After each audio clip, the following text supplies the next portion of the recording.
რა თქმა უნდა, ერთ ვიდეოში ვერ ჩავტევდით ყველაფერზე რომ ვესაუბრა, ამიტომაც დღეს გთავაზობთ მეორე მოკლემი მოხილვას ჩვენი კვადროციკლების. პირველ რიგში ყურადღება გავამახვილოთ საწვავის წვაზე.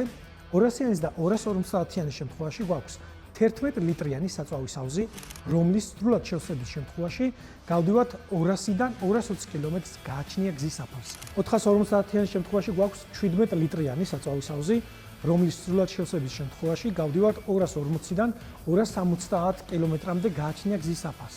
შევახოთ ასევე გაგრილების სისტემას. 200-იანის და 250-იანის შემთხვევაში გვაქვს ზეთის გაგრილება, ხოლო 450-იანის შემთხვევაში გვაქვს წყლით გაგრილება. ასევე უნდა აღინიშნოს, რომ სამივე მოდელს აქვს ძრავის გადახურების საწინააღმდეგო სისტემა და თუ ძრავში ტემპერატურა აღწევს სახიფათო ნიშნულს, ძრავი ავტომატურად ითიშება და არ ზიანდება.